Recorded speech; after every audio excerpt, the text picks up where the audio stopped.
आता पाहणार टॉप 9 बातम्या मुंबई आणि पुण्यातल्या।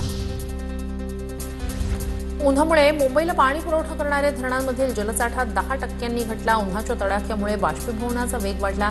पाणीसाठा 47% वरून 37% गेल्या वर्षी या कालावधीत मुंबईचा पाणीसाठा 33% इतका होता।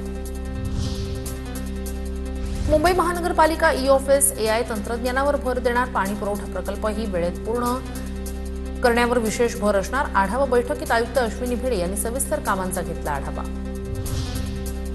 विरार स्थानकात 15 डब्यांच्या लोकल थांबण्यासाठी 2 फलाटांचा विस्तार केला जाणार। विरार डहाणू रोड चौपदरीकरण प्रकल्पांतर्गत विरार स्थानकाच्या क्षमता वाढीचं काम सुरू।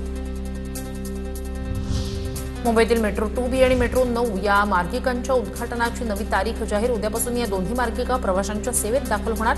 मंडाले ते DN नगर आणि दहिसर ते मीरा भाईंदर या 2 मार्गिका प्रवाशांच्या सेवेत दाखल होणार। मॉलच्या जागेत क्रिकेट खेळण्यास मज्जाव केल्यानं 75 वर्षीय सुरक्षा रक्षकावर दगडानं हल्ला। डोंबिवली पूर्वेतील टाटानाका परिसरातील घटना।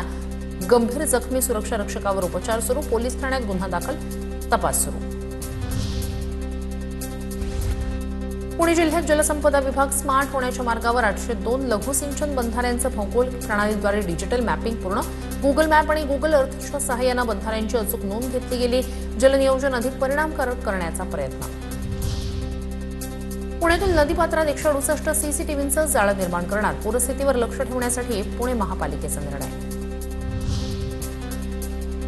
पुणे बारामती मार्गावर राजमाता जिजाऊ शटल बस सेवेचा शुभारंभ। या सेवेचा विस्तार करण्यासाठी एसटी महामंडळाकडे 250 बसेसची मागणी। राज्यभरात टप्प्याटप्प्यानं सुमारे 3000 बसेस प्रवाशांच्या सेवेत दाखल होणार। पुण्याच्या नवले पुलावर आतापासून आधुनिक पहारा असणार। पोलीस नियंत्रण कक्षाशी सीसीटीव्ही आणि हायस्पीड गॅन्ट्री कॅमेरे जोडले गेले। नवले पूल परिसरातील अपघात आणि वाहतूक कोंडीवर नियंत्रण मिळवण्यासाठी निर्णय।